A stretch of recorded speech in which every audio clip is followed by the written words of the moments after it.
चलो बच्चों, कैसे हो सब लोग? बढ़िया ना? तो आज का रिवीजन कंटिन्यू करें ना हम लोग। यहाँ इस वीडियो में जो हमारा स्टेट का रिवीजन चल रहा है उसे हम लोग कंटिन्यू करते हैं। ठीक है, जो हमारा स्टेट में पार्ट 2 का थर्ड चैप्टर नॉर्मल डिस्ट्रीब्यूशन का रिवीजन हमारा चल रहा है, जिसमें पहले हमने नॉर्मल डिस्ट्रीब्यूशन की सीधी मेथड देखी थी कि जिसके अंदर अगर आपको नॉर्मल वेरिएबल एक्स दिया गया हो तो उसके ऊपर से प्रोबेबिलिटी कैसे ढूंढते हैं, ये स्टार्टिंग में हमने सीखा था। ठीक है ना, कि एक्स हो उसके ऊपर से जेड, जेड पर से ग्राफ बनाते हैं और फिर प्रोबेबिलिटी फाइंड करते हैं। और कल के वीडियो में हमने इसकी रिवर्स मेथड भी देखी थी कि अगर आपको प्रोबेबिलिटी दी गई हो तो उसके ऊपर से ग्राफ, उसके ऊपर से जेड और उसके ऊपर से एक्स कैसे ढूंढते हैं। ठीक है ना, ये रिवर्स मेथड भी हमने समझी थी। रिवर्स मेथड के कल हमने इलस्ट्रेशन 6, 7, 8 किए थे। आज आगे के थोड़े इलस्ट्रेशन देखना है। ठीक है ना, जैसे आज हमें इलस्ट्रेशन 9, 12, 14 हमें समझना है। ठीक है ना, ये कुछ इलस्ट्रेशन आज समझेंगे जो यही रिवर्स मेथड के हैं, बराबर। और कुछ फाइनल एक्सरसाइज के क्वेश्चंस भी हम लोग समझे रिवर्स मेथड के लिए। तो ये एक बार क्लियर हो जाएगा ना, तो कल से हम लोग शुरू करेंगे मिक्स मेथड। ऐसे क्वेश्चन कि जिसके अंदर जब दो दिए गए हो ना क्वेश्चन, आपको भी ध्यान है कि हर क्वेश्चन के अंदर दो दो क्वेश्चन और इंक्लूड है। तो रिवर्स मेथड हम आज सीखेंगे, तो कल फिर देखेंगे कि जिसमें मिक्स क्वेश्चन आएंगे। जब दो क्वेश्चन होंगे तो दोनों मिक्स होंगे। ध्यान देना होता है किसमें हमें सीधी मेथड देखनी है, किसमें रिवर्स मेथड देखनी है। ठीक है ना, तो आज पहले कुछ इलस्ट्रेशन देखें। जैसे इलस्ट्रेशन 9 ही दिया हुआ है, उसके अंदर ही हमें समझना है बेसिक वैसे ही कि z की वैल्यू फाइंड करनी है। देखो आपका इलस्ट्रेशन 9 उसमें दिया हुआ ना कि प्रोबेबिलिटी की वैल्यू है, उसके ऊपर से z1 की वैल्यू ढूंढनी है। जैसे उसमें पहला दिया हुआ कि probability of -1 to z2 is 0.5255, है ना। -1 टू z1, मैंने z2 लिख दिया है कि -1 से z1 की वैल्यू वो 0.5255 है। तो इसके ऊपर से हमें z1 की वैल्यू ढूंढनी है। तो ये जो दिया हुआ है 5255 वो प्रोबेबिलिटी दी गई है, तो इसके ऊपर से ग्राफ, इसके ऊपर से ये z वैसे फाइंड करें ना। तो चलो, प्रोबेबिलिटी अगर डायरेक्टली दी गई है तो पहले हम ग्राफ बनाए। समझना लॉजिक कि अगर इसमें से ग्राफ हम तैयार करेंगे फ्रॉम दिस, यहां पर हम लोग ग्राफ बना रहे हैं तो कैसे बनाते हैं भाई? बिल्कुल बीच में जीरो, यहाँ प्लस इनफाइनाइट, यहाँ माइनस इनफाइनाइट। वैल्यू वाइज जब हम लोग काउंट करते हैं ना, तो यहाँ देखो -1 से z1 तक है। अब लॉजिक समझना ग्राफ बनाते वक्त, इसी स्टेप में मेन ध्यान देना है कि ग्राफ कैसे बनाए और क्या प्लस माइनस करे, समझना। अब -1 से z1 दिया हुआ है तो -1 को तो हम ड्रॉ कर सकते हैं कि भाई -1 0 से इस तरफ आएगा। ठीक है ना, माइनस साइड पे आएगा, ये अंदाजे से -1। अब -1 से z1 कहाँ? अब यहाँ पे भी जैसे क्वेश्चन में लिखा हुआ है ना, उसी के हिसाब से यहाँ दिया हुआ -1 से z1 तक लेफ्ट टू राइट, तो हमें भी वैसे ही कि लेफ्ट टू राइट जाना है, -1 यहाँ पे और इस तरफ जाना है z1। पर क्वेश्चन वही आता है, लॉजिक वही आता है कि z1 कहाँ ड्रॉ करें। -1 से यहाँ जाएंगे तो इसी तरफ अटके, कि फिर जीरो के इस तरफ भी जाएगा, फिर कहाँ जाएगी रियल z1 की वैल्यू? वही हमारा लॉजिक है कि यहाँ -1 से कौन सी साइड जाए z1 के लिए। तो ये लॉजिक हम कैसे करते हैं? कल जैसे क्वेश्चन था ना, उसमें हम शुरुआत करते थे इनफाइनाइट से ही, कि भाई इनफाइनाइट से शुरू कर रहे हैं, किस तरफ जाएं, यहाँ पे जाएंगे, इस तरफ भी जाएंगे। कल के इलस्ट्रेशन में किया था ना। अब शुरुआत इनफाइनाइट से नहीं, अब शुरुआत करनी है -1 से। ये नंबर दिया हुआ है कि वहां से z1 कौन सी साइड पे आएगा। तो उसके लिए क्या कर सकते हैं कि अगर -1 है तो 1 की वैल्यू, 1 की प्रोबेबिलिटी तो हम लोग यहाँ से ढूंढ सकते हैं ना। ढूंढ सकते हैं कि नहीं? कि भाई 1 की प्रोबेबिलिटी 1.0 कितना है? 3413। इसका मतलब ये कि यहाँ -1 से 0 तक की प्रोबेबिलिटी 0.3413 है, बराबर। अगर आपसे पहला पॉइंट ही ध्यान दो तो 0.3 है, समझो कैसे पूरा 0.5 होता है। तो ये वैल्यू कितनी दी गई है? 0.3 दी गई है। और ये गिवन वैल्यू कौन सी है? तो गिवन वैल्यू 0.5255, 0.5 के आसपास है, बराबर। मतलब कि अगर हम -1 से शुरू करेंगे तो ये 0.5 कहाँ जाएगा? जीरो के इस तरफ माइनस में ही रहेगा कि यहाँ प्लस साइड पे जाएगा? तो ऑफ कोर्स प्लस साइड पे जाएगा, क्योंकि यहां से यहां तक का गैप 0.3 है और दिया हुआ गैप 0.5 है। तो यहां से शुरू करेंगे तो 0.3 तो यहीं तक ही खत्म होगा जीरो में, और 0.5 आगे जाएगा ना थोड़ा, बराबर ना। मतलब कि z1 की वैल्यू, वो z1 की वैल्यू अंदाजे से यहां मिलेगी, -1 से z1। देखो यही लॉजिक रखना है ग्राफ बनाते वक्त, ही मेन लॉजिक रखना है कि -1 से शुरू करें पर z1 कहां पे आएगा? तो देखो 0.5 दिया हुआ और -1 से यहाँ तक का गैप यहाँ से हमने चेक किया वो 0.3 है, तो 0.3 और 5 के लिए हमें आगे जाना पड़ेगा। मतलब ये आपको डिस्टेंस दिया हुआ है -1 से Z1 तक का, ये पूरा -1 से Z1 ये पूरा दिया हुआ हमें 0.525 है, बराबर। इसके ऊपर से Z1 ढूंढे। अच्छा चलो अब Z1 ढूंढे, इसमें प्रोबेबिलिटी से ग्राफ बनाए, अब Z फाइंड करें। अब Z फाइंड करने के लिए वही लॉजिक आता है जो पहले भी बताया था कल में भी, कुछ भी वैल्यू दी गई हो वो ग्राफ ड्रॉ करने के लिए यूजफुल है, लेकिन Z ढूंढने के लिए आपको हमेशा Z से Z1 तक का, सॉरी 0 से Z1 तक का गैप होना चाहिए। आपके हाथ में ये भले पूरा दिया हुआ है, इतना दिया हुआ, कुछ भी हो, हमें 0 से Z1 तक का ही गैप ढूंढना होता है, बराबर। तो यहां पे लिखते हैं कि to find the value of Z, कि अगर हमें Z की वैल्यू फाइंड करनी है तो उसके लिए हमारे हाथ में होना चाहिए probability of 0 Z to Z1, 0 से Z1 की प्रोबेबिलिटी। और 0 से Z की प्रोबेबिलिटी कैसे मिलेगी? तो वो लॉजिकली कि देखो पूरी प्रोबेबिलिटी -1 से Z, पूरी प्रोबेबिलिटी इतनी है 5255, और 1 से 0 तक की प्रोबेबिलिटी इतनी है, तो अगर पूरे में से ये माइनस करें तो बाकी का ये ना, सिंपल लॉजिक रखो ना, ये पूरा 0.5 है, उसमें से ये माइनस करेंगे 0.3, तो बाकी 0 से Z मिल जाएगा ना 0.2 के आसपास, समझे ना। तो यहाँ पे वैसे ही ढूंढते हैं ना कि भाई 0 से Z की वैल्यू कैसे ढूंढेंगे, तो पूरी वैल्यू 5255 है और उसमें से माइनस करेंगे 0.3413, बराबर। फिर चेक करते हैं कितना आंसर आया, कि भाई 5 में से 3 2, यहाँ 4 बचेगा, 12 में से 4 जाएगा 8 और यहाँ पे 1, 0.1842 आएगा, 0.1842, ये 0 से Z1 तक का गैप। और अब इसके ऊपर से Z1 ढूंढना है कि 1842 मिला ना। अब यहाँ पे चेक करते हैं कि 1842 कहाँ पे है, बराबर, कि 1842 अगर इसकी एग्जैक्ट वैल्यू है तो ठीक है, अगर नहीं है तो कल जैसे बताया था बिफोर आफ्टर का टेबल बनाना पड़ता है हमें, कि 1842 की एग्जैक्ट वैल्यू है, नहीं है, देखो 1844 है, 42 नहीं है कि नहीं। यहाँ ऊपर से जो है वो 5th लाइन में लिखा हुआ है ना कि 1844 दिया हुआ है, मतलब एग्जैक्ट वैल्यू नहीं दी गई, तो ठीक है कि according to Z score table, उस टेबल के हिसाब से अगर हम लोग यहां पर दूसरा एक टेबल बना ले कि वैल्यू बिफोर 0.1842, एक वैल्यू आफ्टर 0.1842 और एक उसका एवरेज, ठीक है। तो चलो यहाँ की जो है वो वैल्यू लिखे हम लोग उसकी Z वैल्यू के साथ। तो वैल्यू बिफोर 1842, तो 1842 से पहले उससे एक छोटी वैल्यू, तो उससे छोटी वैल्यू 1808 आ रही है, 1808 आ रहा है, तो उससे बिफोर ये आएगा 0.1808, और उसकी Z वैल्यू अगर गिनो तो Z वैल्यू कितनी है 0.4 और 7, मतलब उसकी Z वैल्यू है हमारी 0.47, बराबर। आफ्टर अगर देखो तो उससे आफ्टर कौन सा है, उसके बाद वाला है 1844 कि 0.1844 उसके बाद, और उसकी वैल्यू अगर देखो तो वो 0.48 है। और इनका एवरेज करें, एवरेज अगर करें तो कितना हो जाएगा 44 और 8 हो जाएगा 52, 52 का 0.2626 होगा, बराबर ना 1826, और जिसका यहाँ पे एवरेज आ जाएगा 475, है ना। भले कैलकुलेटर से चेक करना। अब ये जो मिला हमें आंसर, अब इसमें देखते हैं कि 1842 का आंसर कहाँ पे है। अब 1842 एग्जैक्ट अगर नहीं मिला है इसमें तो उसकी नियरेस्ट वैल्यू देखते हैं। तो इसमें नियरेस्ट कौन सा है, ये है ना 1844, क्योंकि इससे दो ही दूर है, खाली दो का ही गैप है, इसमें तो 8 से 26 से बहुत बड़ा गैप रहेगा। तो मतलब अगर ये नियरेस्ट वैल्यू है तो Z की वैल्यू कौन सी हो गई हमारी, ये हो गई 0.48।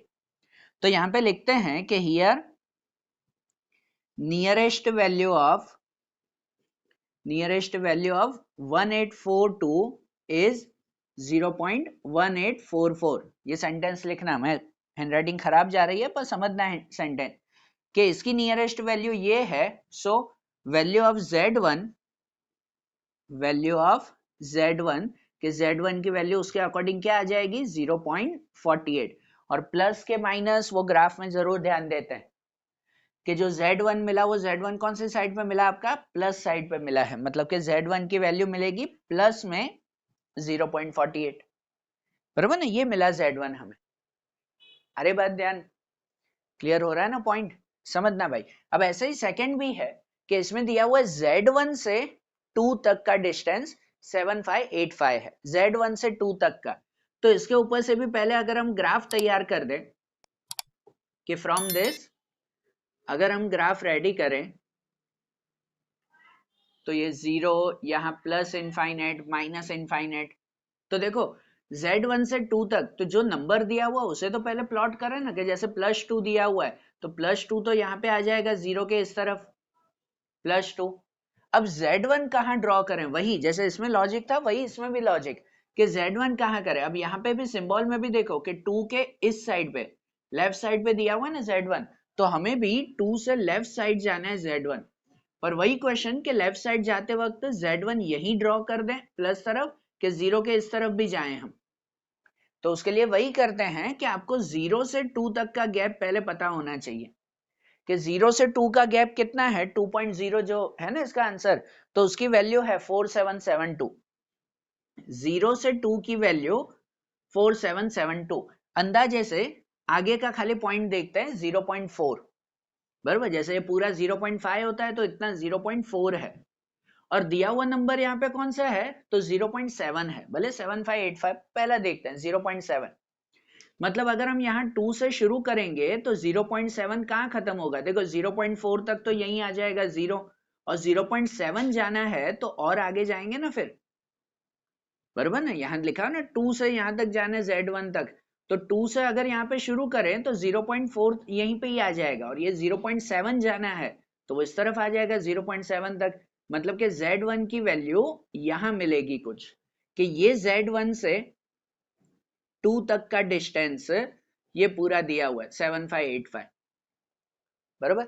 और फिर से वही बात कि भले कुछ भी डिस्टेंस दिया हुआ उसके ऊपर से ग्राफ बनाया, हमें Z ढूंढने के लिए हमेशा Z से 0 तक का गैप होना चाहिए, Z से इतना गैप चाहिए, तो उसके लिए भी क्या करेंगे, वही पूरे गैप में से इतना गैप माइनस करेंगे ना, तो ये आंसर मिल जाएगा Z से 0, बराबर ना। तो यहाँ पे फिर से वही सेंटेंस लिखें कि to find the value of Z, find the value of Z, यहां पे लिखेंगे कि प्रोबेबिलिटी ऑफ Z1 टू 0। ध्यान देना जो भी यहाँ सिंबल में लिखो हमेशा लेफ्ट टू राइट के Z1 से 0, यहाँ ढूंढना था 0 से Z1 तो ऐसे लिखा था 0 टू Z1, यहाँ पे Z1 से 0, 0 से Z1 मत लिखना, नहीं तो फिर से वही मोर देन लेस देन का कंफ्यूजन होगा। तो Z1 से 0 तक का गैप, तो ये गैप कैसे मिलेगा कि ये पूरा गैप है 0.7 0.7585, और उसमें से ये गैप हम लोग माइनस करेंगे कि ये गैप है 0.4772, कि पूरे गैप में से इतना गैप माइनस करेंगे तो बाकी का ये डिस्टेंस मिलेगा। तो अगर इसको माइनस करें कितना बचेगा यहाँ पर, कि यहाँ बचेगा 3, यहाँ 1, 15 में से 8 और 6 में से 2, तो 0.2813, और 2813 आया। फिर से वही पॉइंट है कि अब 2813 इसमें ढूंढना है, अगर एग्जैक्ट आंसर है ठीक है, ना हो तो ऐसे बिफोर आफ्टर का टेबल बनाना पड़ेगा कि अगर 2813 देखें तो 2813 नहीं है, 2823 है, 13 नहीं है, बराबर ना, एग्जैक्ट वैल्यू नहीं है उसकी। फिर से कि according to Z score table, कि Z स्कोर टेबल के हिसाब से अगर हम वैल्यू बनाए यहाँ पर कि वैल्यू एक आ जाएगा वैल्यू बिफोर 0.2813, एक वैल्यू आफ्टर 0.2813, और एक उसका एवरेज। तो अगर वैल्यू बिफोर 2813 से एक छोटी वैल्यू अगर फाइंड करो तो 2813 से छोटी वैल्यू है 2794, बराबर, वो वैल्यू है 0.2794। अगर आफ्टर वैल्यू अगर फाइंड करो कि 2813 से बड़ी वैल्यू तो 2823 है। हाँ, इनकी Z वैल्यू भी अगर साथ में लिख दें तो 2794, तो 2794 की Z वैल्यू है 0.7 एंड 7, इसकी वैल्यू है 0.77, और दूसरी वैल्यू अगर देखो तो वो 0.78 और इनका एवरेज करें तो कितना आ जाएगा कि यहाँ पर 26 और कितना 23 और 6 29 का एवरेज अगर करेंगे कुछ तो कितना बचेगा वो 29 का एवरेज हमारा 14 का, तो यहाँ से 14 अगर प्लस करें मतलब 0.2809 के आसपास कुछ रहेगा।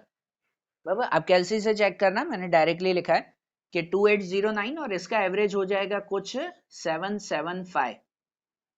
और नियरेस्ट वैल्यू अगर हम फाइंड करें कि इसकी नियरेस्ट वैल्यू कौन सी होगी तो 2813 से करीब कौन सा होगा ये 2809, क्योंकि 9 से 13 तक मतलब खाली 4 का गैप है, 23 से 13 तक वो 10 का गैप हो जाता है, मतलब नियरेस्ट वैल्यू ये हुई ना हमारी कुछ, तो उसके हिसाब से z की वैल्यू भी यही बनेगी। तो यहाँ पे फिर से वही सेंटेंस लिखेंगे कि here nearest value of 2813 is 0.2809, इसकी नियरेस्ट वैल्यू ये है 2809। सो वैल्यू ऑफ Z1 कि Z1 की वैल्यू आ जाएगी 0.775 बराबर। और प्लस के माइनस तो यहाँ देखते हैं कि Z1 कौन सी साइड पे आया था हमारा माइनस साइड ना, तो -0.775 बराबर। ये चीज रहेगी, ध्यान में रह रहा है ना कि जब ये एग्जैक्ट वैल्यू हो ठीक है, तो फिर ना हो तो बिफोर आफ्टर का टेबल, और उसमें भी अगर फिर भी एग्जैक्ट वैल्यू 2813 नहीं मिल रही है तो फिर नियरेस्ट वैल्यू फाइंड करते हैं कौन सा है, वो उसका z की वैल्यू। ठीक है ना, ये समझना भाई आज के पॉइंट में कि ये रिवर्स वैल्यू एक बार समझ लो, कल फिर जब मिक्स क्वेश्चन होंगे तो और ज्यादा कंफ्यूजन होगा फिर, तो इससे अच्छा अब ये अच्छी तरह से समझो। इलस्ट्रेशन 9 ध्यान आया ना, है ना, इसे अच्छी तरह से देख लो कैसे। तो अब इलस्ट्रेशन 12 देखे हम लोग, ठीक है ना, देखते हैं दूसरा इलस्ट्रेशन देखते हैं, इसके बाद ये ध्यान से समझना आप लोग। देखो अब जैसे इलस्ट्रेशन 12 समझे और ध्यान से समझना है ये इलस्ट्रेशन, इसमें कैसे दिया हुआ है the monthly income group of employ follow normal distribution, the mean of distribution is 15,000 and is standard deviation is 4,000। चलो मीन और स्टैंडर्ड डेविएशन भी है।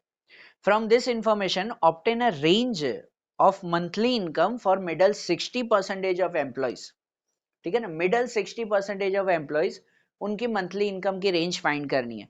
और second, if monthly income of 250 employees between 15,000 and certain fix income of rupees x1 then find the value of x1। दूसरे में दिया हुआ कि monthly income of 250 employees, 250 employees के बारे में दिया भी हुआ है इसमें कि भाई उनकी इनकम 15,000 से x1 जितनी है, तो हमें x1 ढूंढना है बराबर। मतलब देखो यहाँ पर जो हमारा क्वेश्चन है ना, वो क्वेश्चन ऐसा है कि हमें वही रिवर्स मेथड जानी है, पर अब खाली z तक रुकना नहीं है, उसके बाद x1 की वैल्यू भी ढूंढनी है बराबर। और दो क्वेश्चन है तो चलो पहले एक एक करके ढूंढे कि जो पहले में दिया हुआ ना कि range of monthly income for middle 60% of employ, कि मिडल 60% एम्प्लॉइज उसकी रेंज ढूंढनी है। तो मिडल 60%, देखो परसेंटेज को दिया हुआ मतलब वो ऑलमोस्ट प्रोबेबिलिटी होती है कि ये प्रोबेबिलिटी की वैल्यू है, उसके ऊपर से रेंज मतलब कि हमें x की वैल्यू ढूंढनी है। अगर चलो ग्राफ वाइज में इसे समझाऊं तो ग्राफ वाइज ऐसे हुआ कि हमें जो फाइंड करना है monthly income for middle 60% of employ, तो ग्राफ के हिसाब से ये हो गया कि जब ग्राफ तैयार होता है जीरो, ये प्लस और माइनस इनफाइनाइट, तो मिडल 60% मतलब बिल्कुल बीच में हमें जो है वो ऐसे पार्ट लेना है कि जिससे ये बीच का पार्ट पूरा क्या बन जाता हो 60% का हिस्सा। ये पूरा हिस्सा 100 का होता है ना, अगर प्रोबेबिलिटी के हिसाब से परसेंटेज में फाइंड करो तो ये पूरा 100% होता है, पर बिल्कुल बीच के 60% हमें काउंट करने हैं और उनकी लिमिट ढूंढनी है बराबर ना। ये दोनों वैल्यू सपोज उसको Z1 और Z2 कहें, पहले तो ग्राफ पर से Z1 Z2 ही मिलेगा, फिर X1 और X2 भी मिलेगा। लिमिट ढूंढनी है, रेंज ढूंढनी है, मतलब आखिरी में हमें x की वैल्यू तक फाइंड करना है। तो पहले तो Z1 Z2 ही ढूंढेंगे, फिर उसके हिसाब से x की वैल्यू मिलेगी हमें। पर क्या दिया हुआ है, मिडल 60% ये दिए हुए हैं, उसका हमें वैल्यू फाइंड करना है बरोबर। पॉइंट ध्यान में आ रहा है ना। तो चलो मिडल 60% के लिए क्या करेंगे हम लोग, पता है कि अगर बिल्कुल एग्जैक्ट बीच में 60% है, मतलब ये हिस्सा आपका 30% और ये हिस्सा आपका 30% हो गया बरोबर। और ये 30-30% मतलब ये आपकी प्रोबेबिलिटी हो गई 30% की। परसेंटेज है 30%, तो उसकी प्रोबेबिलिटी ये हो जाएगी ना 0.3 या 0.30। प्रोबेबिलिटी के लिए 100 से डिवाइड कर दो अगर, तो 30% मतलब 0.30, कि ये हिस्सा 0.30 का, ये हिस्सा 0.30 का। अरे बात ध्यान, तो उसके हिसाब से Z1 और Z2 ढूंढेंगे हम। अरे ना ध्यान, मतलब ऐसा हो गया कि probability of Z1 Z2 Z2 वो दिया हुआ है आपको 0.60, 0.60 दिया हुआ है, 60%, Z1 से Z2 तक। तो ये दोनों वैल्यू हमें ढूंढनी है, ठीक है। पहले कैसा था, इससे पहले वाला सम किया था, एक साइड की वैल्यू थी, एक साइड की वैल्यू नहीं थी, तो हम ढूंढ रहे थे। यहाँ दोनों ही वैल्यू मिसिंग है। और लॉजिक समझना, जब लिखा हुआ कि भाई मिडल 60%, मतलब बिल्कुल बीच में, आधे आधे हो जाएंगे 30% और 30%, क्या एग्जैक्ट बीच में 60% आ रहे हैं, ठीक है। आ रहा है ना बात ध्यान। तो अब इसमें कैसे ढूंढेंगे, ठीक है, हमें जो है वो आंसर ढूंढना है, जैसे रूल्स चलता है वैसे ही, कि आपको प्रोबेबिलिटी दी गई थी 0.60, उसके ऊपर से ग्राफ बनाया। अब ग्राफ पर से पहले z फिर x ढूंढते हैं। तो पहले z की वैल्यू, पहले z1 z2 ढूंढ लो, फिर x1 और x2 भी ढूंढेंगे, ठीक है। तो पहले अगर हम z फाइंड करें तो कैसे मिलेगा, z के लिए सिंपल सा रूल रहता है कि हमारे पास हमेशा 0 से z की वैल्यू होनी चाहिए।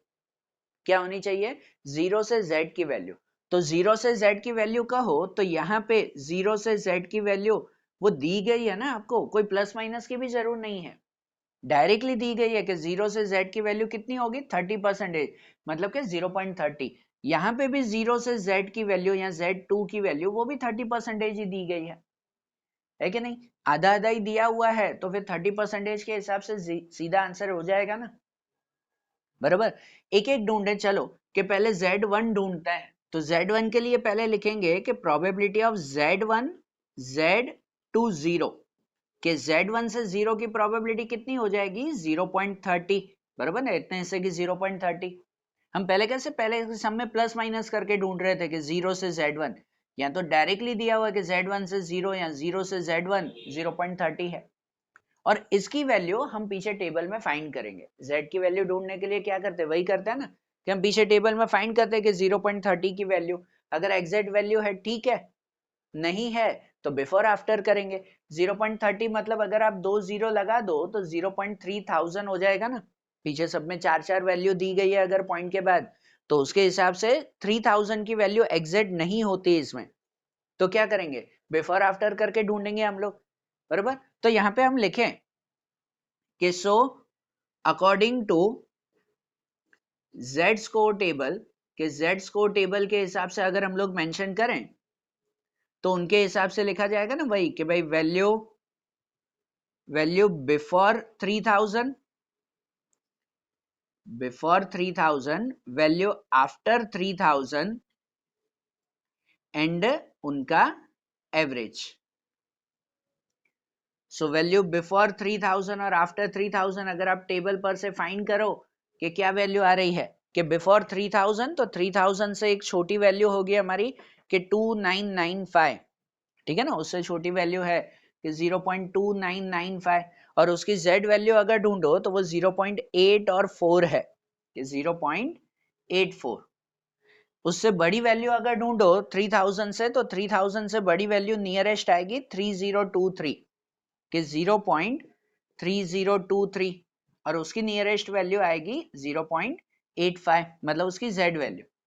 और यहाँ उसका एवरेज कर दें, चलो एवरेज यहाँ पर भी वही आ जाएगा 14, और 14 इनमें अगर प्लस करें तो वही 0.3009, तो ये इसका एवरेज, और यहाँ पे एवरेज करेंगे तो 0.845, बराबर ना। यहाँ 3 नंबर का ही एवरेज, अगर 2 नंबर करेंगे तो ये दोनों सेम हो जाएंगे, तो वैसे ही एवरेज रखेंगे।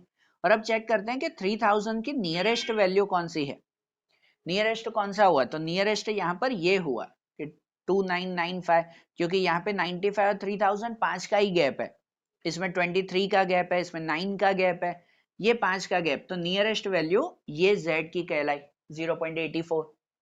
तो यहाँ पे लिखेंगे कि हियर नियरेस्ट वैल्यू ऑफ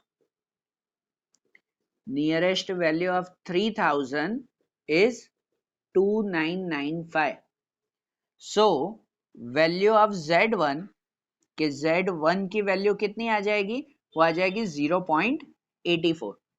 और प्लस के माइनस वो देखते हैं कि Z1 आपने कौन सी साइड पे लिखा है, माइनस में ना, तो ये माइनस 0.84 बराबर, ये इसकी वैल्यू मिली. अब ऐसे ही अगर हम लोग Z2 की वैल्यू भी ढूंढे, पहले Z1 और Z2 मिल जाए, Z1 मिल गया, अब Z2 मिल जाए, तो फिर उसके हिसाब से हम लोग X1 और X2 भी ढूंढेंगे ना.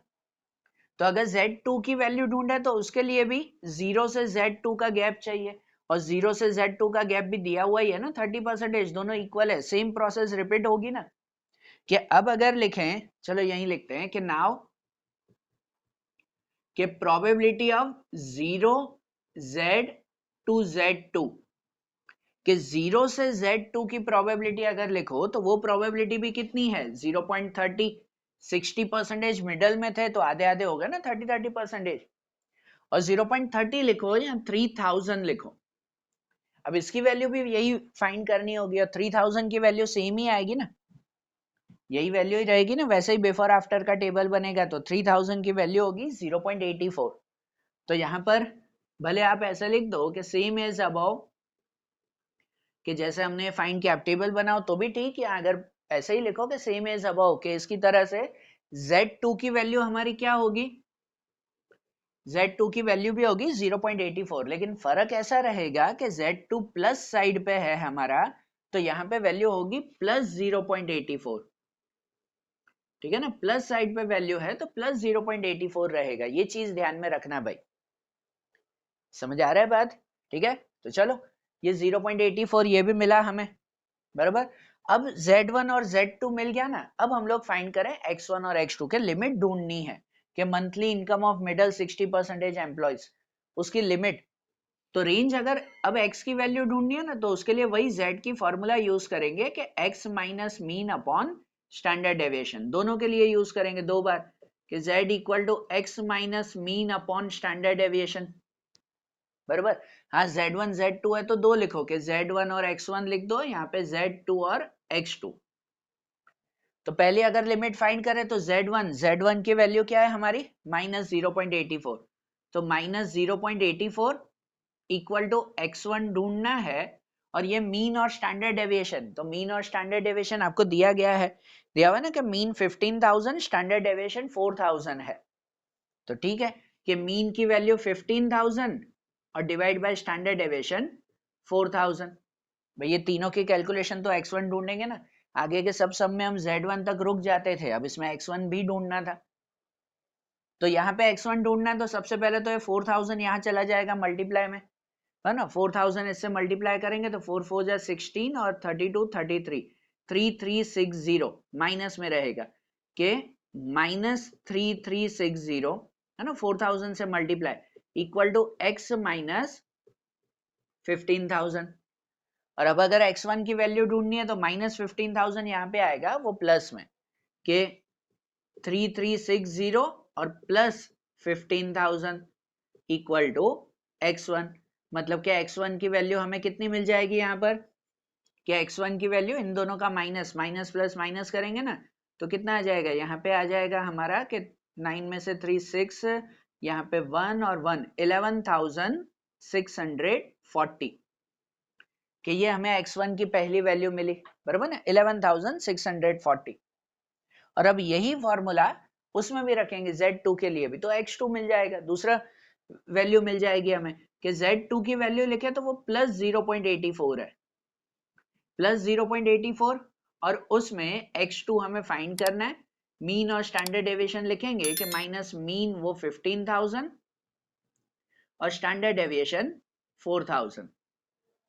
तो उनके हिसाब से अगर इसको भी हम क्रॉस में ले जाएं तो 0.84 मल्टीप्लाई ये वही होगा ना 3360 इक्वल टू x2 माइनस 15,000, और माइनस 15,000 यहाँ पे प्लस में, कि 3360 प्लस 15,000 इक्वल टू x2, मतलब के x2 हमें मिल जाएगा कितना, 15 और 3 18,000, 18,360 बराबर. ये हमें x की वैल्यू मिली, ये आपको रेंज मिली, जो इसमें पूछा हुआ था कि रेंज फाइंड करो of monthly income between of for 60% employ, कि जो बीच के 60% एम्प्लॉय है उसकी रेंज क्या होगी, मतलब उनकी सैलरी यहाँ स्टार्टिंग 11,640 से लेकर आखिरी में 80,360 तक है, बराबर ना। जो बीच के 60% एम्प्लॉयज है उनकी सैलरी इन दोनों के बीच में है, ऐसे आप आखिरी में सेंटेंस लिख सकते हो। समझ आई बात है? ये आपका पूरा सम हुआ। आगे के सम में हम z तक पूरा कर देते थे, अब x भी ढूंढा हमने। बात आ रही है ना समझ में? समझना भाई इसे ध्यान से। और ऐसे ही इसी में इलस्ट्रेशन 12 में ही अभी सेकंड भी है। हाँ भाई इसके लार्ज सम्स हैं ये, तो ध्यान से समझो। अब दूसरे में दिया हुआ है कि if monthly income of 250 employees between 15,000 and certain fixed income x1, then find the value of x1। अब यहां दिया हुआ है कि भाई इनकम बिटवीन 15,000 टू x1, बराबर। तो इसका मतलब क्या हुआ, क्या अगर इसको आप सिंबल वाइज लिखो सेकंड के लिए, तो कुछ ऐसे है कि probability of income between 15,000 x to x1, 15,000 से x1 तक की इनकम, ये प्रोबेबिलिटी वो आपको दी गई और दिया हुआ है कि ये इनकम किसकी है, कुछ 250 एम्प्लॉयज की है। 250 एम्प्लॉय, ये तो नंबर ऑफ एम्प्लॉय दिया हुआ है, बराबर ना, कि भाई इतने एम्प्लॉयज की इनकम वो 15,000 से ज्यादा है, 15,000 से x1 के बीच में है। x1 कौन सा, वो हमें ढूंढना है। पर जब भी ऐसा कुछ हो तो पीछे जो है वो हमारी प्रोबेबिलिटी का आंसर होना चाहिए, ना कि ये नंबर ऑफ एम्प्लॉय और समथिंग। तो प्रोबेबिलिटी करने के लिए क्या करते हैं कि जब भी प्रोबेबिलिटी में कन्वर्ट करना हो इसको, तो इसको टोटल एम्प्लॉय से डिवाइड कर देते हैं, बरोबर ना। टोटल एम्प्लॉयज से डिवाइड करते हैं। जैसे यहाँ पे आपको परसेंटेज दिया हुआ था, तो इसको प्रोबेबिलिटी में कन्वर्ट करने के लिए हम टोटल परसेंटेज से डिवाइड करते हैं कि 30 डिवाइड 100 तो 0.30 आ जाता है, बरोबर। तो यहाँ पे भी अगर आपको एम्प्लॉय दिया हुआ है कि 15,000 से x1 के बीच में जिसकी सैलरी है, ऐसे 250 एम्प्लॉय हैं, तो हमें एम्प्लॉय जरूरी नहीं है, हमें कन्वर्ट करना उसको प्रोबेबिलिटी कितनी है उसकी, तो उसको डिवाइड बाय टोटल एम्प्लॉय। अच्छा टोटल एम्प्लॉय कैसा है, तो यहाँ पर इस इलस्ट्रेशन में हमारी प्रिंटिंग मिस्टेक है कि टोटल एम्प्लॉयज 1000 है, जो नंबर इसमें नहीं दिया हुआ है, कि टोटल एम्प्लॉयज 1000 आते हैं, वो नंबर नहीं दिया हुआ।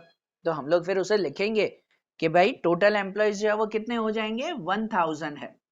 हमारे इलस्ट्रेशन में पीछे सॉल्व किया हुआ है पर क्वेश्चन में वो नहीं लिखा हुआ, वो प्रिंटिंग मिस्टेक आ गई है, ठीक है। तो ये चीज समझना कि हमेशा यहाँ पे आपका प्रोबेबिलिटी होना चाहिए। अगर प्रोबेबिलिटी नहीं, कुछ नंबर ऑफ एम्प्लॉय, परसेंटेज या और कुछ दिया हुआ है, तो उसको पहले प्रोबेबिलिटी में कन्वर्ट करते हैं। क्लियर? तो 250 को डिवाइड बाय 1000 करेंगे, कितना हो जाएगा, वो हो जाएगा 0.25। मीन्स के 15,000 से x1 के बीच में जो सैलरी है उसकी प्रोबेबिलिटी 0.25 की है। तो अब इसके ऊपर से x1 ढूंढे। पर यहाँ पे भी पहली बात वही कि चलो प्रोबेबिलिटी है, हम ग्राफ तैयार करेंगे, पर ग्राफ तैयार होता है पता है z की वैल्यू से, z की वैल्यू से होता है ग्राफ। यहाँ z की वैल्यू तो दी ही नहीं हुई है, ये तो x की वैल्यू है, बरोबर। एक तो ढूंढना है, पर एक तो x की वैल्यू दी गई है 15,000, तो पहले इसको क्या करना होगा, पहले इसको z में कन्वर्ट करना होगा, बरोबर ना। और z में कन्वर्ट करने के लिए हमें पता है फॉर्मूला कि z equal to X minus mean upon standard deviation. तो पहले इसको z में तो कन्वर्ट करें, फिर ग्राफ बनेगा। तो इसको z में अगर कन्वर्ट करें तो x की वैल्यू 15,000 माइनस मीन भी 15,000 है और स्टैंडर्ड डेविएशन है 4,000 रुपीज, बराबर। और अब ये लिखेंगे z और z1, यहाँ पे x1 का z1 में तो डायरेक्ट कन्वर्ट, इसमें थोड़ी फॉर्मूला लगेगी, ठीक है ना भाई। वो z1, क्योंकि पहले z1 ढूंढेंगे तो उसके ऊपर से x1 मिलेगा, बराबर। तो ये 2z1 ये नंबर और उससे z1 तक की प्रोबेबिलिटी वो 0.25 है। मतलब अगर कन्वर्ट करो तो 15 माइनस 15 तो 0, कि 0 से z1 का आंसर वो 0.25 है, 0 से z1 तक का आंसर, बराबर। तो अब इसके ऊपर से ग्राफ बनेगा ना, कि अब इन पर से अगर ग्राफ तैयार करें कि फ्रॉम दिस ग्राफ की वैल्यू में 0 से z1, तो यहाँ 0 इस तरफ प्लस, यहाँ माइनस इनफाइनेट। अब 0 से Z1 अगर जाते हैं तो 0 तो बिल्कुल बीच में ही वो वैल्यू है, और Z1 यहाँ पे कौन सी साइड पे है, लेफ्ट राइट साइड पे ही ना Z1, तो हम भी ठीक है राइट साइड पे जाएंगे कि 0 से Z1, तो यहाँ 0 से Z1 तक जाएंगे, अंदाजे से बताएंगे कि ये 0 से Z1 की वैल्यू वो दी गई है 0.25, बराबर। ग्राफ के हिसाब से यही है ना कि probability of 0 Z to Z1 वो 0.25 है। अब इसके ऊपर से हम लोग Z1 की वैल्यू ढूंढे, फिर X की वैल्यू। तो Z1 की वैल्यू ढूंढने के लिए हमें हमेशा 0 से Z का आंसर होना चाहिए, तो यहाँ पे ऑलरेडी 0 से Z का ही आंसर है, 0 से Z की वैल्यू है ना 0.25, तो हम डायरेक्टली पीछे वैल्यू फाइंड करेंगे कि भाई 25 की एग्जैक्ट वैल्यू है 0.25, मतलब अगर पीछे 0 ना हो तो 2 0 लगा देते हैं, 2500। क्या 2500 की एग्जैक्ट वैल्यू है, और अगर नहीं है तो एवरेज करना पड़ेगा फिर तो, बराबर। तो चलो अगर इसका एवरेज हम लोग फाइंड करें कि according to Z score table, average मतलब हम नॉर्मली मैं एवरेज कहता हूँ कि एवरेज मींस वो कि बिफोर आफ्टर की टेबल बनानी पड़ेगी, एग्जैक्ट नहीं है तो वैसे फाइंड करना पड़ेगा कि वैल्यू यहाँ पे फाइंड करेंगे कि वैल्यू बिफोर 0.2500, एक वैल्यू आफ्टर 0.2500 और एक एवरेज। सो उनके हिसाब से यहाँ पर हम Z वैल्यू भी फाइंड करें, मैं हैंडराइटिंग छोटी कर दिया, यहाँ नीचे कैलकुलेशन अभी बाकी है, पर ध्यान से समझना कि वैल्यू बिफोर 2500 से पहले की वैल्यू अगर ढूंढो तो वो है 2486, कि उसकी वैल्यू है 0.2486, बराबर। और उनका अगर आप वैल्यू ढूंढो 2486 का तो 0.6 और 7, तो ये वैल्यू है 0.67, और 2500 से आफ्टर उससे एक बड़ी वैल्यू तो 2518, उसकी वैल्यू आती है 0.2518 और उनकी वैल्यू 0.68। और एवरेज करें तो कितना हो जाएगा, यहाँ पर यहाँ 14 और 18 32 हो जाएगा, और 32 का एवरेज 16, तो इसका 16 करेंगे मतलब 0.2502 होगा, कुछ 2 यहाँ 3 रहेगा, ठीक है ना, जो भी हो आप कैलकुलेटर में चेक करना। और यहाँ एवरेज हो जाएगी उसकी 0.675, बराबर।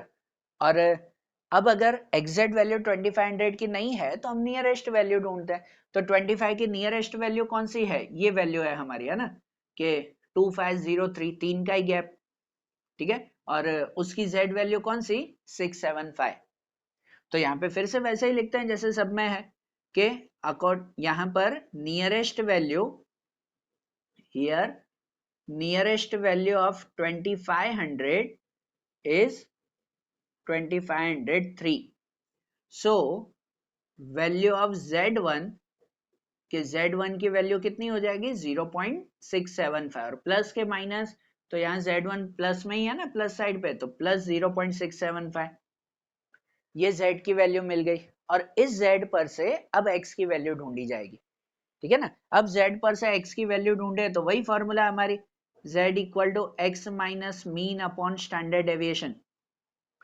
तो Z की वैल्यू में ये लिखा जाएगा 0.675, X की वैल्यू ढूंढनी है मीन पे 15,000, और ये हो जाएगा कितना 4,000, बराबर।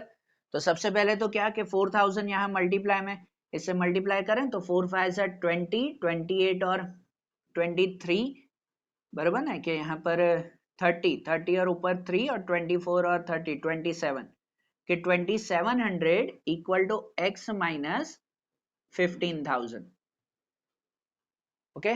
और अगर x फाइंड करना है तो माइनस 15,000 इस तरफ प्लस में, मतलब कि x की वैल्यू हो जाएगी 2700 प्लस 15,000 इक्वल टू x, तो x की वैल्यू 15 और 2 17,700, ये x की वैल्यू। इसका मतलब ये है कि जो क्वेश्चन दिया हुआ था कि 15,000 से कहां तक की सैलरी कि जिसमें 250 एम्प्लॉयज इंक्लूड होते हैं, तो यहाँ पे होगा 15,000 से 17,700 तक की सैलरी कि जिसमें 250 एम्प्लॉयज आ जाते हैं। बताइए समझ में, क्वेश्चन हो रहा है थोड़ा क्लियर? हाँ भाई, प्रैक्टिस से ही होगा, ये डायरेक्टली नहीं होगा कि एक बार में आप पूरा क्लियर कर लो उसे, प्रैक्टिस रखो उसकी कंटिन्यूसली, इसलिए वो सब एक एक अलग अलग करवा रहा हूँ। यहाँ पे देखो, फिर बिना देखे उसे क्वेश्चन में करो, ठीक है ना। ये ऐसे आपके 4 मार्क के क्वेश्चंस आते हैं जो सेक्शन ई में आते हैं, कि ये कंप्लीट 2 क्वेश्चन होते हैं, बराबर। ये तो मैं समझा रहा हूँ तो इतना टाइम लगता है, प्रैक्टिस करो तो पूरा करने में 5-10 मिनट से ज्यादा नहीं लगते हैं, तो इतनी देर में तो ये पूरा सम हो जाता है, खाली प्रैक्टिस रखो उसकी। अब इलस्ट्रेशन 12 देखा, अच्छी तरह से नोट कर लो, समझ लो एक एक पॉइंट, न समझ आए फिर से मुझे डाउट में बताओ। ये 12 हमने देखा, अब वैसे ही इलस्ट्रेशन 14 समझे हम लोग, है ना। एक आखिरी वो इलस्ट्रेशन देखें। देखो अब जैसे इलस्ट्रेशन 14 है कि इसमें दिया हुआ for a group of 1000 person the average height of 165 centimeter and the variance is 100 centimeter square. The distribution of height of this person follow normal distribution. So from this information determine the third decile and 60th percentile and interpret it. कि third decyl और 60th percentile वो दिया हुआ है हमें, तो ठीक है, अगर यहाँ पे फाइंड करें, याद है थर्ड डेसाइल पहले तो, ठीक है, पहले आपको आता था कि पूरे डेटा को अगर 10 इक्वल पार्ट में कन्वर्ट कर दो तो हर पार्ट हमारा डेसाइल का पार्ट कहलाता है, बराबर ना, जो हर पार्ट हमारे 10-10% का होता है। थर्ड डेसाइल मतलब हो जाता है हमारे 30% हो जाता है ना वैसे, बराबर। और जो 60th परसेंटाइल है, परसेंटाइल पूछा हुआ है ना, हाँ, परसेंटाइल में होता है कि पूरे डेटा को 100 इक्वल पार्ट में डिवाइड कर देते हैं तो हर पार्ट हमारा परसेंटाइल बनता है, बराबर। और एक परसेंटाइल मतलब 1% होता है, तो अगर 60 परसेंटाइल है मतलब 60% हमें है, ठीक है। तो चलो देखो, हमें जो D3 और P6 60 फाइंड करना है, तो पहले हमें थर्ड डेसाइल ढूंढना है, समझना। कभी भी अगर डेसाइल और परसेंटाइल हो, ऐसा एक आध क्वेश्चन आता है एग्जाम में, पर ध्यान में रखना फिर कैसे, कभी भी ये हो ना कि भाई डेसाइल और परसेंटाइल ढूंढना है, तो इसका मतलब कि हमारी वैल्यू बन जाती है कि probability of infinite X to decile, बराबर, कि इनफाइनाइट से डेसाइल तक की वैल्यू, कि जो थर्ड डेसाइल हो तो थर्ड डेसाइल, फोर्थ हो तो फोर्थ, जो कुछ भी हो, कि इनफाइनाइट से डेसाइल तक की वैल्यू वो हमें फाइंड कर, ये डेसाइल ढूंढना है। प्रोबेबिलिटी तो चलो D3 है मतलब 30% मींस प्रोबेबिलिटी तो हो जाएगी आपकी 0.30, कि इनफाइनाइट से D3 तक हमारा 0.30 है। अरे बात ध्यान, डेसाइल मतलब कहाँ, जीरो से ही शुरू करेंगे ना, और जीरो से शुरू करेंगे मतलब यहाँ पे तो इनफाइनाइट से ही होगा ना। तो सिंपल ये याद रखो कि कभी भी डेसाइल, परसेंटाइल, क्वार्टाइल कुछ भी पूछे तो हमेशा इनफाइनाइट से शुरू करो, कि इनफाइनाइट से ये डेसाइल तक की वैल्यू इतनी है 0.30। अरे बात ध्यान, तो अब इसके हिसाब से ढूंढेंगे हम। देखो डेसाइल है, अगर यहाँ पे D5 होता तो 0.50 लिखते, D7 होता तो 0.70 लिखते, कि उसकी प्रोबेबिलिटी है, और ये प्रोबेबिलिटी है, पीछे की वैल्यू है, ये तो हमें फाइंड करना है x की तरह, बराबर ना। जो हम फाइंड करते हैं इनफाइनाइट से x, वो x की जगह यहाँ पे d लिखना है और कुछ नहीं, ठीक है। तो अगर इसके ऊपर से हम ग्राफ बनाए, सपोज ग्राफ बनाए, तो ग्राफ ऐसा बनेगा इसके ऊपर कि 0 प्लस इनफाइनाइट माइनस इनफाइनाइट, और यहाँ इनफाइनाइट से D3 तक 0.30 है, तो इनफाइनाइट इस तरफ है लेफ्ट साइड, तो यहाँ से शुरू करेंगे, तो यहाँ से 0.30 कितनी दूर आएगा, कहाँ बनेगा ये D3 की लाइन, बराबर। D3 की लाइन कहाँ बनेगी, कि यहाँ से अगर हम शुरू करें तो ये आधा हिस्सा हमारा 0.5 होता है, पर दिया हुआ है 0.3, तो 0.5 से तो कम ही रहेगा ना 0.3, मतलब कि D3 की वैल्यू कहाँ बनेगी, यहाँ बनेगी हमारी ये D3, बराबर। ये D3 हमें ढूंढना है कि थर्ड डेसाइल की वैल्यू फाइंड करनी है, इतना दिया हुआ आपको 0.30, बताई समझ में, ठीक है ना। ये D3 हमें फाइंड करना है, तो चलो फिर तो प्रोसेस तो वही, कि पहले तो D3 ढूंढने के लिए पहले तो Z ढूंढना पड़ेगा, ग्राफ में हम D3 नहीं लिखते, ग्राफ में तो Z ही लिखना पड़ेगा, है ना, वो तो समझाने के लिए लिखा D3, पर यहाँ ग्राफ में Z1 ही लिखेंगे, कि पहले Z1 मिलेगा तो उसको कन्वर्ट हम D3 में करेंगे ना फिर, ठीक है। तो Z1 कैसे मिलेगा, तो वही बात कि देखो ये हमें Z1 ढूंढने के लिए कभी भी यहां से यहां तक का गैप चाहिए होता है, Z1 से 0, यहाँ कुछ भी दिया हुआ हो, हमें Z1 से 0 चाहिए तो Z1 मिलेगा, तो क्या करेंगे कि हमें पूरा डिस्टेंस पता है ना, इनफाइनाइट से 0 तक का पूरा पता है 0.3, तो उसमें से अगर ये माइनस कर दे दिया हुआ 0.30, तो बाकी का ये मिल जाएगा ना हमें, कि ये पूरा 0.5, सॉरी पूरा 0.5, उसमें से ये माइनस करेंगे 0.3, तो बाकी का ये हिस्सा मिल जाएगा ना। तो यहाँ पे वैसे ही लिखे कि to find the value of z, कि z1 की वैल्यू अगर ढूंढनी हो तो हमारे लिए प्रोबेबिलिटी ऑफ z1 z2 0, कि z1 से 0 तक हमेशा लेफ्ट टू राइट लिखेंगे कि z1 से 0 तक का गैप कितना होगा, तो ये पूरा गैप है हमारा 0.5 या 50 जो भी लिखो उसे, और उसमें से माइनस ये हो जाएगा 0.30, तो 50 में से 30 माइनस करें कितना बचेगा 0.20 या 2000, कि ये z1 से 0 तक का गैप 0.2 का है, 2000 का है। तो अब वो 0.2000 हम लोग यहाँ पे फाइंड करेंगे, टेबल से ढूंढते हैं ना कि अगर 2000 का एग्जैक्ट आंसर हो ठीक है, ना हो एग्जैक्ट आंसर तो वही बिफोर आफ्टर करना पड़ेगा, ठीक है ना। तो नहीं है एग्जैक्ट आंसर, हम ढूंढेंगे उसमें, फिर से वैसे ही टेबल बनाए जैसे सब में करते हैं वैसे ही, कि according to Z score table, कि जेड स्कोर टेबल के हिसाब से हम लोग यहाँ पे फाइंड करते हैं कि वैल्यू, एक में लिखेंगे वैल्यू बिफोर 2000, एक में लिखा जाएगा वैल्यू आफ्टर 2000, और एक में एवरेज, ठीक है ना, कि value before 2000, after 2000 and average, उनके साथ जेड वैल्यू। तो 2000 से बिफोर, 2000 से एक छोटा नंबर देखे तो वो हो रहा है 1985, ठीक है ना, 2000 से छोटा नंबर ये कि 0.1985, बराबर, और उसकी वैल्यू है हमारी 5 और 2 के 0.52, और 2000 से आफ्टर उससे एक बड़ी वैल्यू देखे तो 0.02019, जिसका आंसर है 0.53, बराबर ना, एक उससे बिफोर एक आफ्टर, और एक एवरेज करें तो यहाँ पे 15 और 19 34, उसका एवरेज 17, मतलब वही 0.2002 या 3 रहेगा, है ना, 2 या 3 जो भी हो, और इन दोनों का एवरेज अगर करें तो वो दोनों का एवरेज होगा 525, बराबर, और एग्जैक्ट वैल्यू 2000 की नहीं है तो नियरेस्ट वैल्यू ढूंढेंगे, कि नियरेस्ट वैल्यू कौन सी आ जाएगी, नियरेस्ट वैल्यू यही होगी 2002, दो का ही गैप है उसमें, बराबर ना, और उसकी जेड वैल्यू भी यही 525, मतलब यहाँ पे फिर से वही लिखेंगे कि नियरेस्ट वैल्यू ऑफ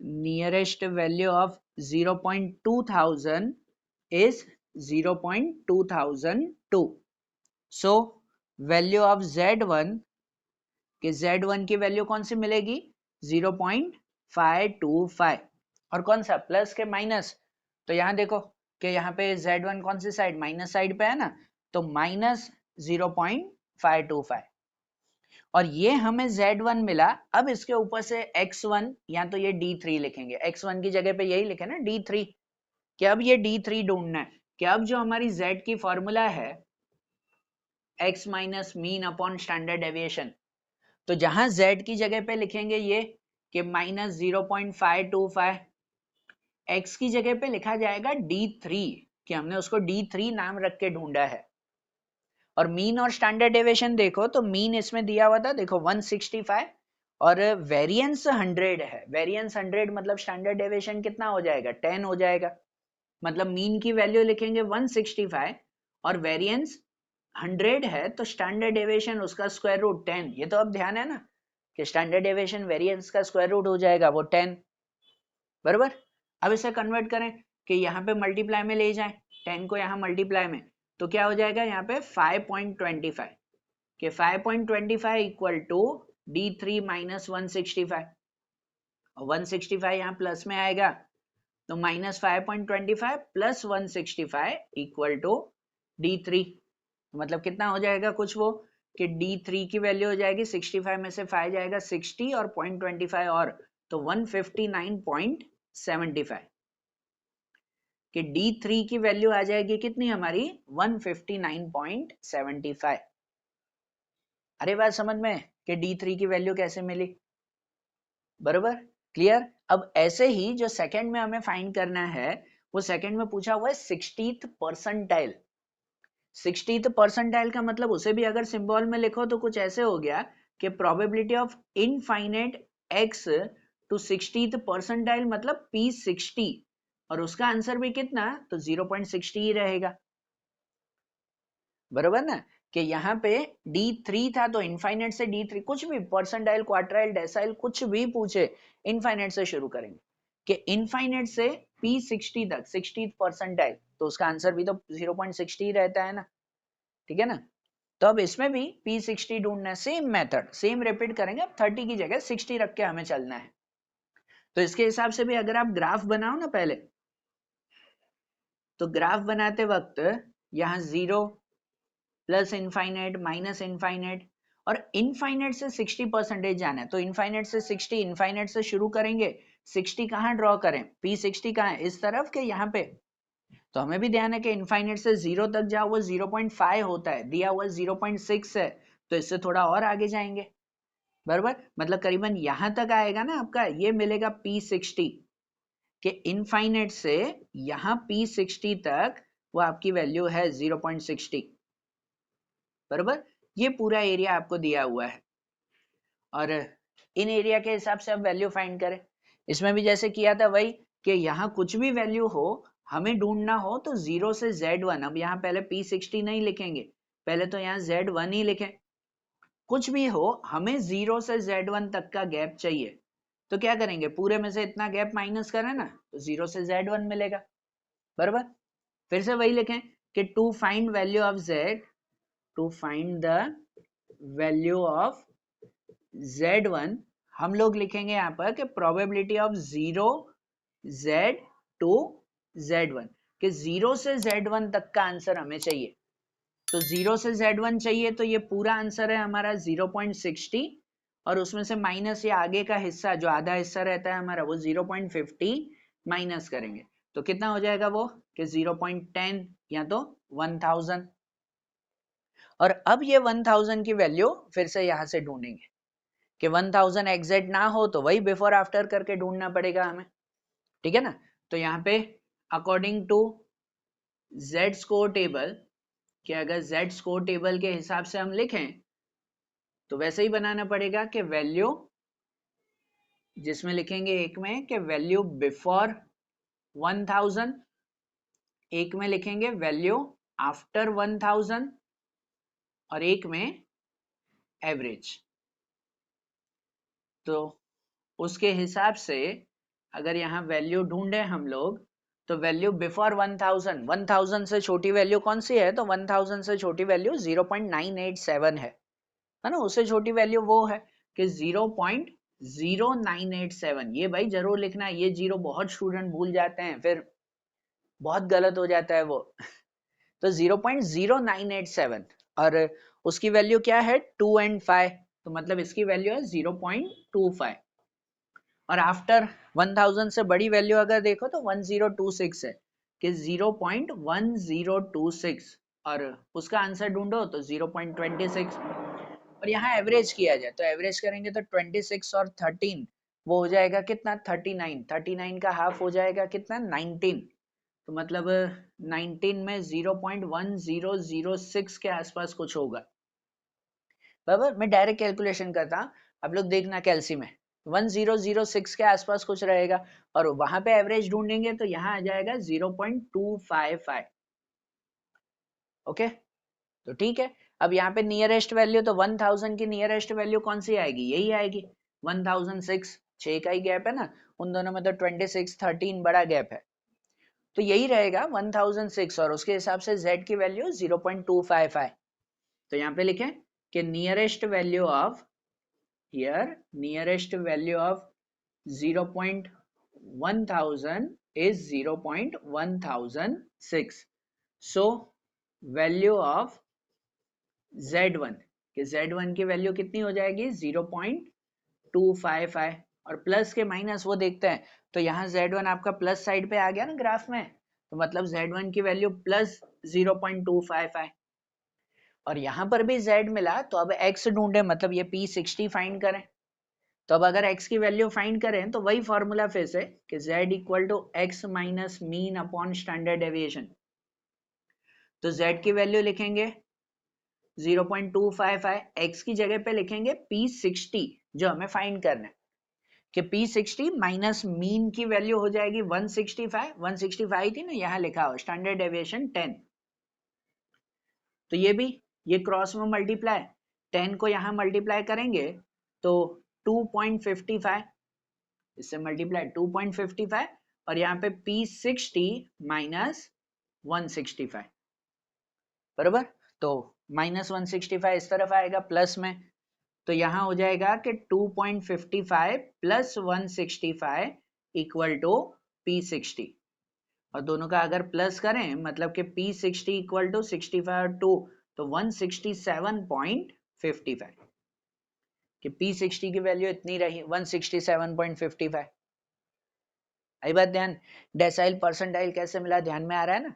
ये क्वेश्चन भी ध्यान में देना, ये पूछते हैं कभी, कोई भी डेसाइल या परसेंटाइल नंबर बदल के भी कभी पूछा जाता है, तो ध्यान में रखना ये वैल्यू, ये प्रोसेस मेथड, ठीक है।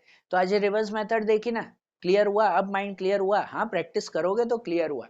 अब चलो ये किया है ना, तो इसके साथ सेक्शन डी में क्वेश्चन 7, 8, 9 है, पहले वो क्वेश्चन इसके साथ करना, ठीक है ना। इनके साथ वो 3 क्वेश्चन भी आप प्रैक्टिस में करना, जैसे आज और कल किए थे ना रिवर्स मेथड, ये भी रिवर्स मेथड के ही हैं सेक्शन डी के, इसे ट्राई करना, बराबर। तो कल से अब हम लोग क्वेश्चन कौन से देखेंगे, तो मिक्स क्वेश्चन। हाँ, इसके अगर सॉल्यूशन ना हो तो मैं लिंक में रख रहा हूँ, डिस्क्रिप्शन में लिंक रखूंगा, ये तीनों के भी अगर डायरेक्ट हो सके पहले खुद ट्राई करना, ना समझ पड़े तो वीडियो में देखना, ठीक है। और कल से अब क्वेश्चन शुरू करेंगे मिक्स मेथड की। भाई जब भी ऐसे हर एक में 2-2 क्वेश्चन थे तो ऐसे होंगे कि शायद दोनों सीधी मेथड, दोनों उल्टी मेथड, एक में सीधे एक में उल्टी मेथड से जाना है, तो किस में कौन सी मेथड करनी है वो पहचानना जरूरी होता है, तो उसके रिगार्डिंग कल देखेंगे सम। ओके, चलो, थैंक यू।